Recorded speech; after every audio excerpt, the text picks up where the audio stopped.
அன்பு சகோதரர்கள் அனைவருக்கும் வணக்கம். நாம் தமிழக மக்களாக இந்த நாட்டில் பிறந்ததுதான் நாம் செய்த மிகப்பெரிய தவறு, பாவம் என்று நான் நினைக்கிறேன். யாருடைய மனதையும் புண்படுத்த வேண்டும் என்று நான் கூறவில்லை. ஏனென்றால் நம்மிடமிருந்து ஏராளமான நலத்திட்டங்கள், வரிகள் உட்பட நிறைய இங்கிருந்து செல்கிறது. ஆனால் நமக்கான நலத்திட்டங்கள், நமக்கான நன்மைகள் எதுவும் நமக்கு வந்து சேருவதில்லை. ஆக இருப்பவரிடத்திலே எடுத்து இல்லாதவருக்கு கொடுப்பது என்பது நல்லது தான். இருந்தாலும் கூட இருப்பவர்களுக்கு மீண்டும் இல்லாதவர்களுக்கு கொடுத்து கொண்டே இருக்க வேண்டுமென்றால் இவர்கள் நன்றாக இருக்க வேண்டும் என்ற ஒரு எண்ணம் யாருக்கும் இல்லாமல் போய்விடுகிறது.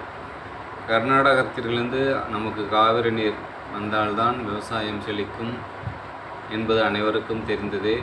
அவர்கள் எப்படி குடித்து வாழ வேண்டும் என்று நினைக்கிறார்களோ அதுபோல காவிரி தண்ணீரை குடித்து வாழ்பவர்களும் இங்கு ஏராளமான பேர் இருக்கிறார்கள்.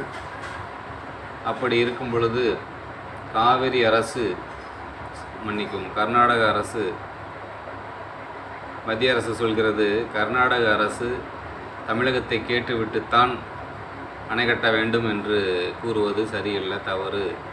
அப்படி கேட்டுவிட்டு எதுவும் கட்டணும் என்று அவசியமில்லை என்ற ஒரு இதை நாடாளுமன்றத்தில் கூறியிருக்கிறார்கள். ஆக அவர்கள் அங்கிருப்பவர்களும் மனிதர்கள் தானே. அவர்கள் சொல்வது உண்மையாக இருந்தாலும் கூட அவர்களுக்கு தண்ணீர் பிரச்சனை இருக்கிறது என்றால் அவர்களுடைய தண்ணீரை அவர்களே வைத்துக்கொள்ளட்டும். அதை நாம் நம்பிக்கொண்டிருக்கலாமல் மாற்று ஏற்பாடு என்ன என்று அதை நாம் சிந்திக்க வேண்டும். நம் தமிழக மக்கள் சிந்திக்க வேண்டும். ஏனென்றால் அவர்களுக்கு தண்ணீர் போதவில்லை என்பது நமக்கு எப்படி கொடுப்பார்கள்? அவர்களை விட்டுவிட வேண்டியது தான். நாம் என்ன செய்ய வேண்டும்? திருச்சியிலோ அல்லது தஞ்சாவூரிலோ 5 கிலோமீட்டர் குறுக்காக, 5 கிலோமீட்டருக்கும் குறையாமல் ஒரு அணையும், இப்படி ஒரு குறுக்காகவும் நீள வாக்கில் ஒரு 7, 8, 10 கிலோமீட்டர் நீளத்திற்கு இந்த வாக்கிலே ஒரு அணையை கட்டி எங்கேனும் ஒரு நல்ல இடமாக தேர்ந்தெடுத்து அங்கிருக்கின்ற ஊர் மக்களுக்கு தேவையான இடங்களை ஒதுக்கி அவர்களை அப்புறப்படுத்தி ஒரு பெரிய டேம் கட்ட வேண்டும். ஒன்று, அங்கிருந்து வரும்போதெல்லாம் அந்த தண்ணீரை நாம் சேமித்து வைத்துக்கொள்ளலாம். அது வரும்பொழுது பார்த்துக்கொள்ளலாம். அதற்கு முன்னால் நம்மிடம் இருக்கும் விவசாய நிலங்களில் மரங்களை நட வேண்டும். அதுதான் நமக்கு இருக்கின்ற ஒரே தீர்வு. மரங்களை நட்டு 5 வருடங்கள் நாம் கஷ்டப்பட்டாலும் பரவாயில்லை, பின்னால் வருகின்ற சந்ததிகளாவது நன்றாக இருப்பார். மரங்களை நட வேண்டும். மரங்களை நட்டு 5 வருடங்கள் கழித்தால் இந்த தமிழகமே நிச்சயம் பூஞ்சோலையாக பூத்து குலுங்கும். மரங்கள் அதிகமாக நட்டுவிட்டாலே நமக்கு மழை பெறுவதற்கான வாய்ப்புகள் இங்கே வந்துவிடும்.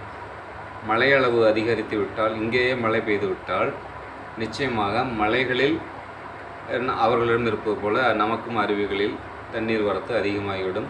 அப்பொழுது இங்கே வறண்டு கிடக்கின்ற ஆறுகள், ஓடைகள் அனைத்தும் இங்கேயும் நீர் பாய தொடங்கிவிடும். நாம் ஓரளவுக்கு செழித்து கொள்ளலாம் என்று நான் நினைக்கிறேன்.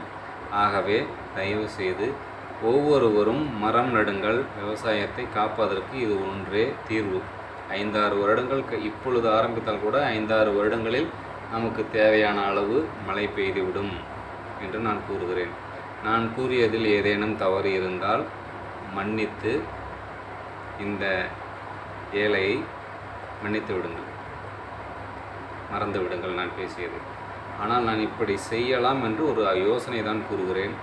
முயற்சித்து பாருங்கள். இல்லை முடியுமா என்று நீங்களே கூறுங்கள். நன்றி.